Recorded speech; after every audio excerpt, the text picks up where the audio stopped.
What's up, everybody? Okay, let's talk about hip hop industry plants in this bish. Hint, hint. All right. Now, the concept of industry plants is something that is not new necessarily, but certainly has gripped us. It is a newish thing in hip hop. And apparently Doechii has been talking about, or has been implying, sneakily implying, obviously people are hating, she's on the come up, blah, blah, blah. We've heard this all before. Now, this video about how to spot an industry plant, which was done 5 years ago, is actually a very good video. This is something to watch. In fact, I left a comment 5 years ago. Is the problem is these artists, 99% mediocre as fuck, are pretending to be organic and naive hype beasts buy into this shit. Kendrick Lamar is probably the biggest industry plant we've seen this era. I think it's interesting they did a whole video on how to spot an industry plant and didn't mention Kendrick. But that's how the business is. You take shots at the little guys. Kendrick is too big. You can't take a shot at Kendrick, right? So you take shots at the small fry. Easy targets, right? So anyway, what is an industry plant? Well, to quote the Matrix, you can feel it, but you can't explain it. It's like a splinter in your mind driving you mad. Now, I've seen some ideas about this forced on rap forums. I'm probably sure some of these people are industry people. Some of them say, well, an industry plant is someone that's inserted into the top of the rap food chain without any real catalog. And these individuals will then toss out, well, I mean, that's what, you could call Nas a plant. How could, because a lot of these people who say these kind of things, they say this to deflect from the fact that Kendrick is an obvious plant. So they try to, of course, like all things, they always try to harken back to artists you like, hold them hostage in a sense, and say, well, DMX was a plant, or Jay was a plant, or whatever, right? No. The true meaning of a plant, right? And this is what this video says, which I agree with, which I think is just basic common sense, is that a plant is someone who pretends to be popular organically, which means bottom up. They were popular from the bottom and they started to rise, when in fact their popularity comes from top down. So in fact they have a backer, a very powerful backer. They have people in the industry who are forcing that individual's image and narrative downward towards the public, and then the public is trying to buy in. Okay? Those are two different things. And if you don't think that that's possible, tons of things are astroturfed. That's what they actually mean. It's typically the word astroturf. Shout out to Azra Nomani, who I follow on Twitter. She's a journalist, and she says that she basically coined this term decades ago, right? But essentially, astroturfing comes from fake buzz or fake, these demonstrations like the Tesla takedown protests and things that seem organic, but really, in fact, are funded, very well funded, paid protesters, paid demonstrators, right? The truth is, there's a lot of money in this kind of thing, right? Because people like things to seem organic, but there's usually a special interest group behind a fair amount of these things. And again, not to be conspiratorial, I think this stuff just makes common sense. When I was young, my father used to always tell me, and this is from really young, my father used to say, don't follow most crowds because crowds are rented. And I understood what he was saying because back home in Nigeria, when you see someone who has, let's say, who's a political candidate, and you see these individuals who are rallying around this individual, they're all getting paid. I mean, we come from, these things are very obvious in third world countries, right? Like, the truth is, people are starving, right? People just need food for a little bread or rice or whatever. And so you pay the crowds to support you and vote for you, right? So most of these crowds are rented. Right? Now, does it mean that there isn't anything organic? Of course not. I'm not that cynical. There are things that are certainly organic, without a doubt, right? And in fact happens quite a bit. But also, there are things that are not organic. And I think that in a world of botting, of increasingly levels amount of bots, I mean, for every one person on the internet, there's probably 1,000 bots. I mean, that might even be a conservative estimate, where there's a ton of botting. I think a lot of things are astroturfed. And then it's a battle of astroturf versus astroturf and which one will sort of win out, right? Now, I want to talk about how it used to work. Because again, people will say, well, Nas is a plant because he just kind of came out of nowhere. That's not how that works, okay? But let's look at how rap in the day used to work. Back in the day, you could argue, and I think it was very common from everybody who talks about rap. Shout out to Gemini RIP. Um, you look in interviews, typically how it used to work is A&Rs would find underground talent, right? So what that means is if you were a rapper and you wanted to get on, you had to you had to battle. Typically, that's usually how it worked. You went around from place to place showing, hey, I have the skill, and your name had to ring bells. And the truth is, this isn't like a random thing of like you can just jump into a cipher. I think Gemini had talked about this in an interview I watched. If people didn't know who you were, you couldn't just jump into a battle and start battling Jay Z. Like back, even I know we're talking about Jay Z before the record deal, right? You couldn't just do that, right? Because people are like, "Who are you?" We like now, if you were spitting some shit, like again, you were known in your high school for really having them bars, you were dope. Then yeah, you would come into a cipher, you might battle this person, and then your name starts to ring bells. So there were.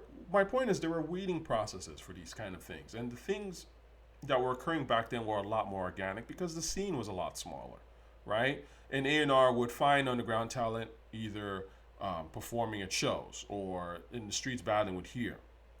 And typically, what would happen is the rapper would get signed for a song, like as a test. So they would do they have a demo deal, or they would pull out one song. And if that song does well, then they get them to release a full album.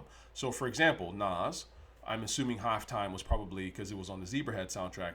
That's an example, right? You sign Nas to one song, you get Nas to put out, like, you test it out, people like the song or they think it's dope music, and they're like, okay, well, we can make money off this eventually because this guy's a great artist, and we'll release something that's sellable, right? And then you sign him to a full album. So there were testing ways of doing things. Now, were some A&Rs trash? Of course there were some that were trash, some that got lucky, but some of them were also fantastic A&Rs who were able to weed out whack shit and promote better stuff, right?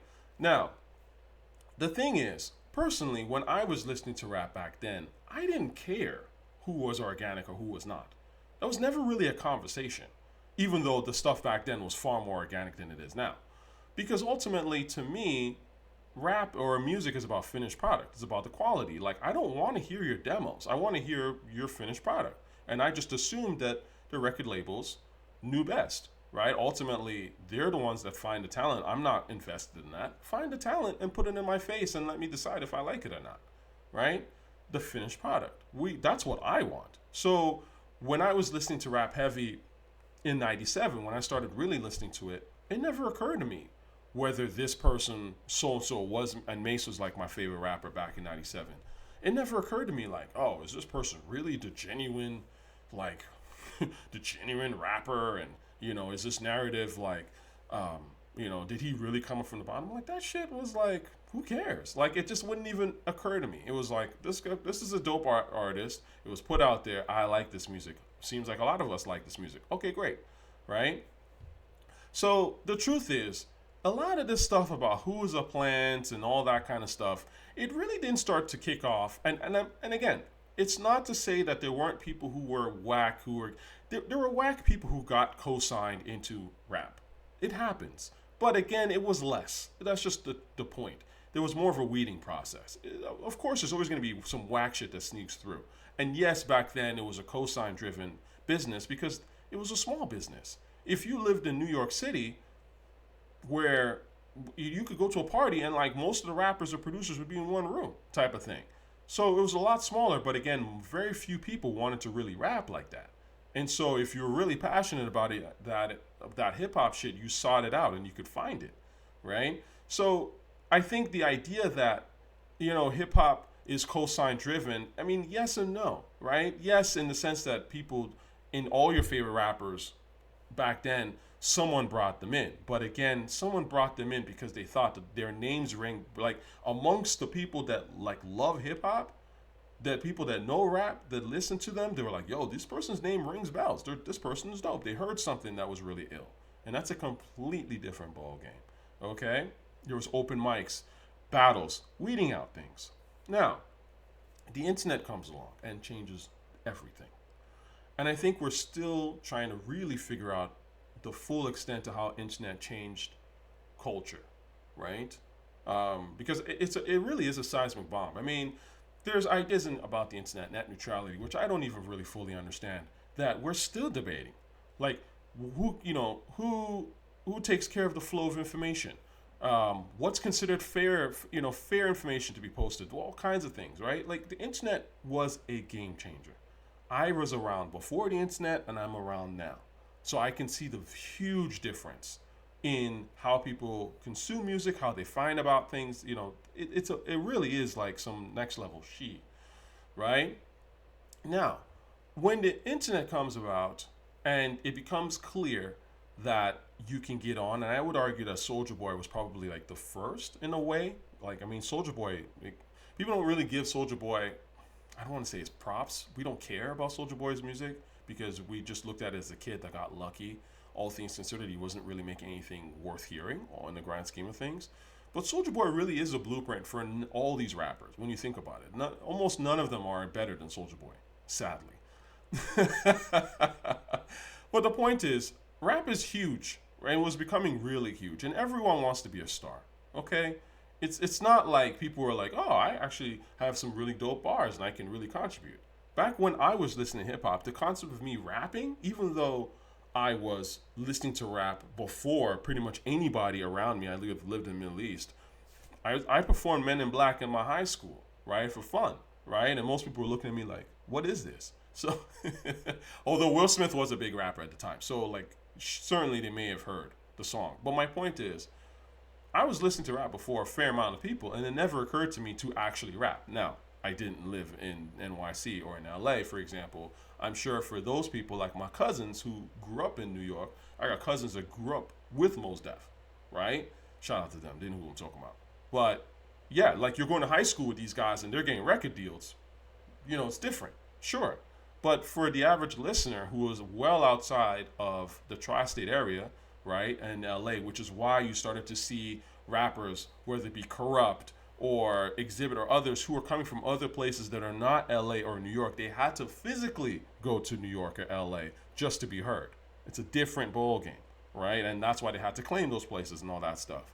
The point is, if you weren't in those cities, the idea of even rapping to me was probably like a sky in the, pie in the sky type shit, if you even thought about it, right? I loved the music. I just wanted to hear the music. It never really occurred to me to ever want to rap.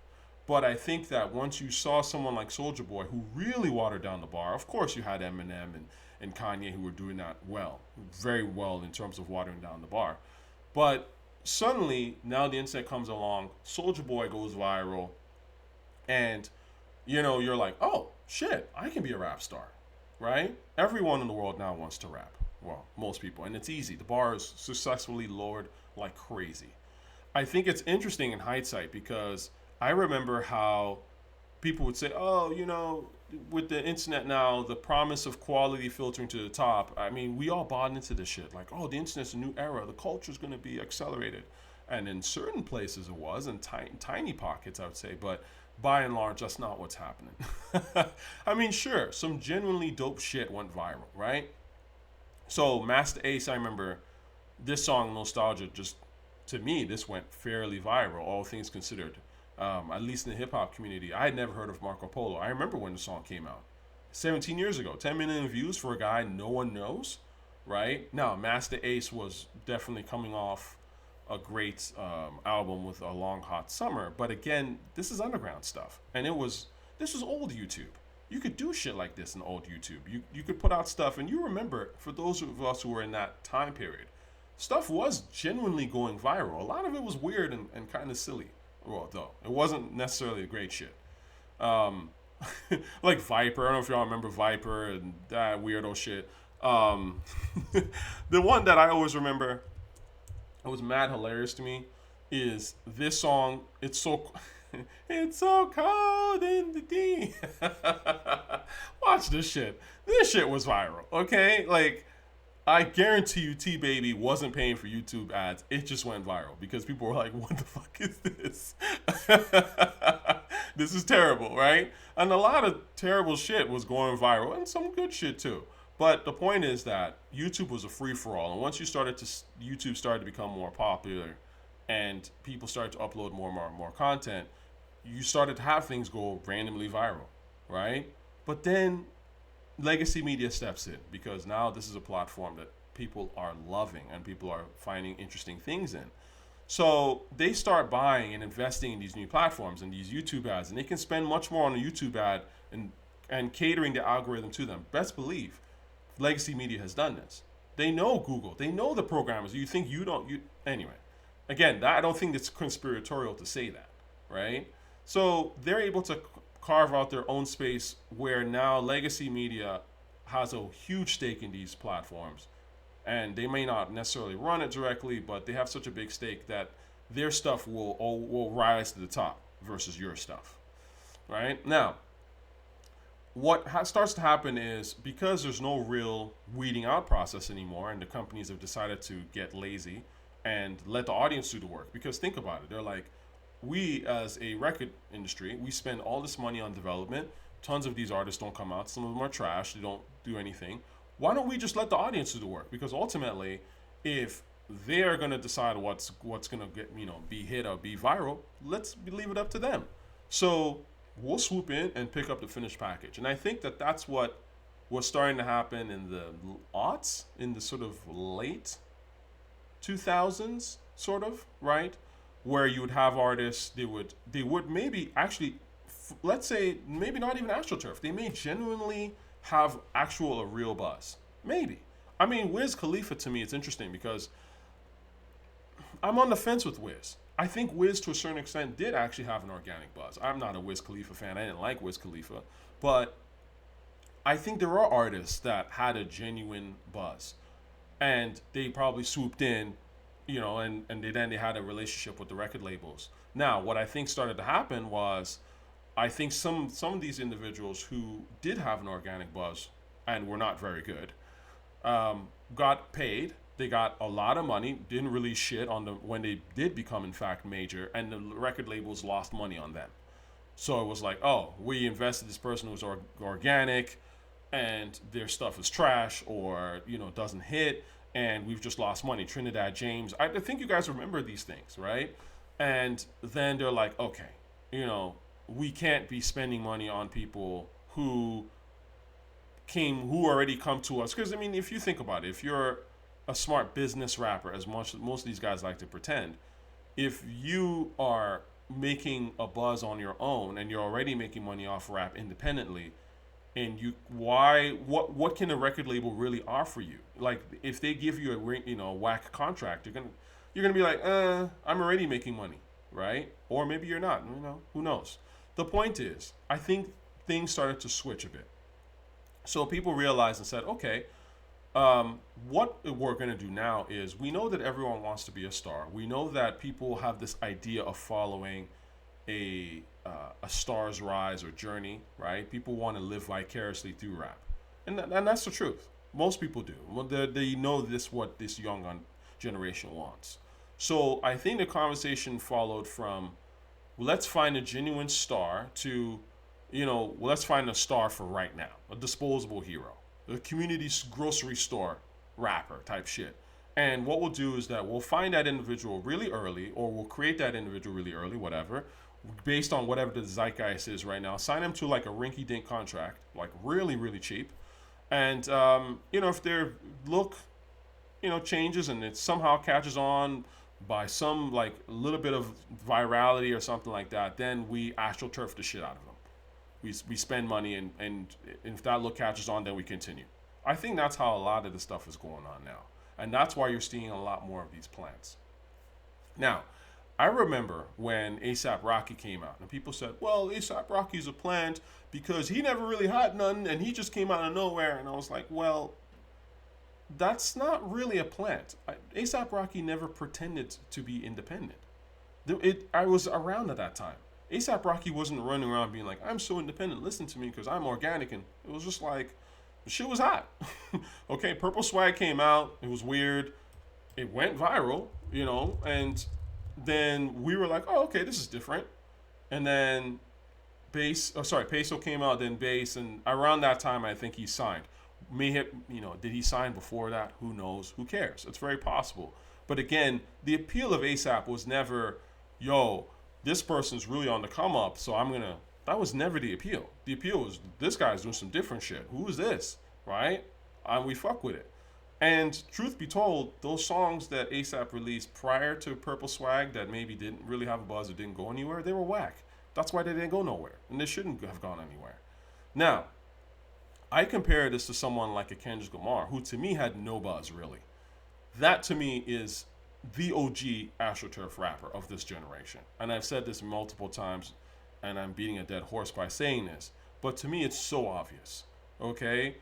And this is where Doechii's in that lineage. She's trying to Doja, she's the new Doja Cat via Kendrick, whatever.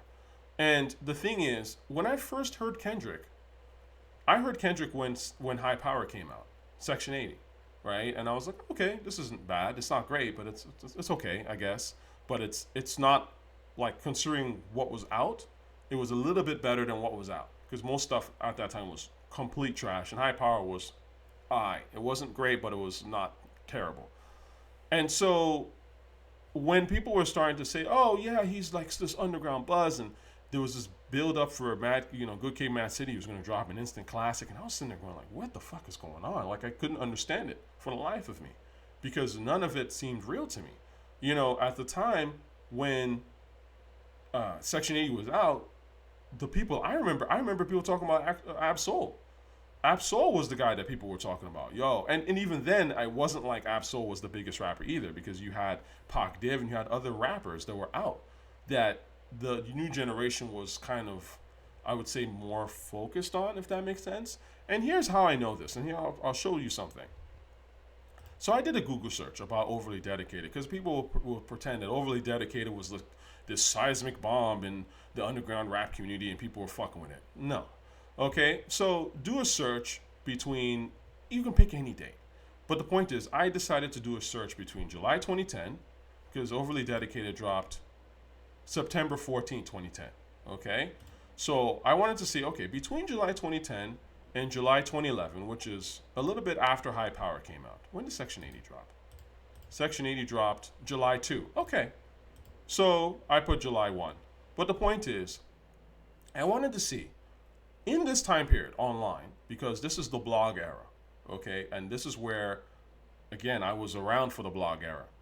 We had certain blogs that we were playing Two Dope Boys. There were blogs that everyone was paying attention to, and the big rappers, whoever was the new upcoming rapper on the scene, was getting like blog coverage, right?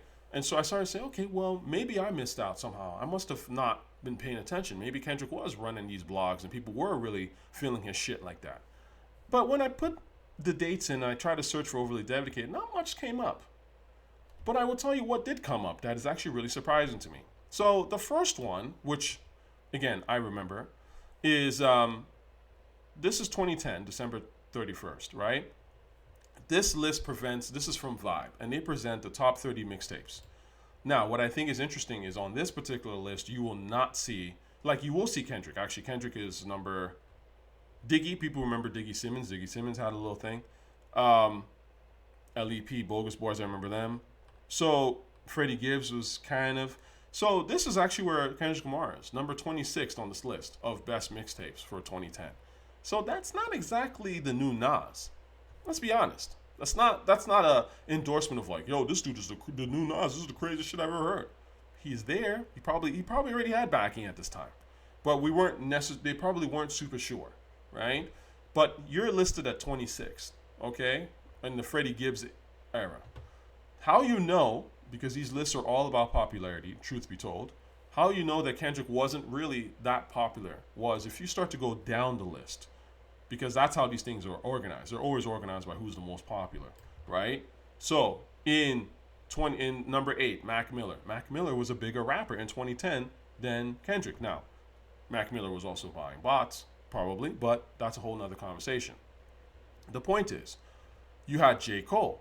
J. Cole was starting to this is before workout. Again, Jay was pushing him, trying to figure out. So he had a little mixtape, Friday Night Lights. People were listening to this. The young kids were listening to Friday Night Lights. I didn't think it was great, but I can say that Friday Night Lights had a buzz because I was there. I remember. And I'm a hip-hop head. So Big Crit was buzzing. more than Kendrick. We remembered, again, this is pretty accurate. T.I., Gangsta Grills, Fab, Rick Ross was really, this 2010 was a big year for Rick Ross, whack ass. Chris Brown and Tyga were huge. This was what the young kids were listening to, right? And then of course Wiz Khalifa number one, Cushion OJ, for sure. So my point is, in 2010, at the end of 2010, Kendrick Lamar was not really a thing. He just wasn't. I mean, let's be honest here. He really wasn't. Now, let's see here. I'll show you something I think is interesting. We'll go to another list, right? So this is an XXL, Interscope, and XSL, by the way. I've had a long-standing relationship. Those who don't know. What I think is really interesting is on XXL, Nipsey Hussle was 49th, whatever. Nipsey Hussle was buzzing just a little bit. But if you look at the best mixtapes of 2010, this is around the same time. This is where you start to look really, really interesting, because guess who's Big Sean was big? Guess who's a lot higher on the list, despite people not really talking about him? Kendrick Lamar. Overly dedicated. Huh. You don't find that interesting? Okay. Fair enough. Now, the other thing I find really interesting is J. Cole's best songs, because apparently I'd never seen this, but this is J. Cole's favorite albums and songs of 2010. J. Cole was, again, he's not a necessarily, I mean, he's just backing by Jay and Rock Nation, and he's becoming one of the big rappers. He's signed and everything. And what I think is interesting is that his favorite albums of 2010 are Kanye West, who's a massive star, so he can say that. Drake, who's massive, always already on. And Kendrick, who no one's really heard of. I think that's really interesting. So even back then, J. Cole and probably were like, this guy is, maybe around this time, Dre's got, this guy lives, his fingers in Kendrick. Pause. Pause. So now you look at 2011, and this is when Kendrick Lamar is an XXL freshman, right? Again, XXL. Talk about XXL. And we don't know, and this is where, again, Kendrick is on the scene. So this is why, again, I think it's so fascinating, right? There is not much, again, I guarantee you, if you try to look up to see who was talking about Kendrick and all that kind of stuff in 2010, you're not going to find much. It's very, very little. I mean, this search ran out by, I want to say by the 8th. That's small. That means, 285 results, and almost none of them were about Kendrick's music, discussing Kendrick's music, or anything about Overly Dedicated. That's Astroturfing, okay? He didn't really have the buzz like that. Let's just be real, okay? He came out high power and then rammed down the throat. And, this is the playbook, really, honestly, that I find with a lot of these, especially with Doechii. The idea is you force top down, you force that this is the new star. This is the new person to pay attention to. The Cosigns lineup, right? And then there's going to be a certain audience because they buy into the image of, oh my God, I'm here and I got selected out of obscurity, right? By the greats, and that's heartwarming to me, right? And these people will then swear that this artist is dope on their own organically, when in fact it's not really the case, right? And of course, add, let's say 300% bots in there to do the work, right? But this is how this shit goes. Planting astroturfing is hip hop now. It's not what I would prefer, but it's literally how the game operates, okay? Now, does that mean that all of it is astroturfing? No. Does it mean that you can't spend on a new artist, you can't find somebody? No, I don't believe in that. I'm not hating. That's not what I'm here for. All I am trying to say is I'm not listening to an artist because they are so-called organic, right? Or that stuff to me is corny. And I think this is why Doechii is getting more backlash. She's female. She's a black female. So it's going to be harder to pull this off. In certain ways, in some ways, it's a little easier because there's less competition. So maybe it's a little easier to line up the cosigns because there's not really that many great female rappers. Once you get Lauren, Queen Latifah, and Missy, right? You can just rise to the top and you can just become the new greatest female rapper, right? But at the same time, it's also a little bit harder because women women casually consume hip hop, but a lot of them, and there are some who are serious hip hop heads, but a lot of them aren't. And ultimately, guys dictate hip hop much more, and that's why guys can get away with much more, really, in the grand scheme of things. Like with women, there's just gonna be more scrutiny, right? A dude can look like trash, can rap like trash, and beyond, because it's male fantasy shit at the end of the day, right? So, all in all, this is to me the plant issue, and this is why I don't like plants, because plants are, there's an inherent fraudulence, if you will, with plants, because they're never really trying to do anything really unique or interesting, right? They're vultures. They're piggybacking off what is the zeitgeist of already what people want, right, or what is already there, if that makes sense. Like ASAP Rocky went left. Like he came out on some left shit, right? So, plants don't really have time for that kind of stuff, right? Like, they're not gonna, try to figure out what, craft a new sound and all that kind of stuff. No, no, no. A plant is concerned with what's hot, what's the narrative that I can use right now. Oh, I have a backer. Okay, what seems to be the thing? Oh, people want this kind of rapper. Okay, I'm gonna be that. And that's why you have these people that on one hand, like a Kendrick, were talking that gangster shit, right? For one, and it didn't work, and it was trash, and they were rapping like Wayne, talking about I kill you guns, and then they switch around when they now have the backing, and they're like, and the backing is like, look, be this, be the lyrical rapper. There's no space in the game for this individual right now, and we can get some cosigns lined up, and they're that all of a sudden. So I hope that sheds a little bit of light and removes a bit of that splinter that's in your mind about plants, right? Love y'all. Peace.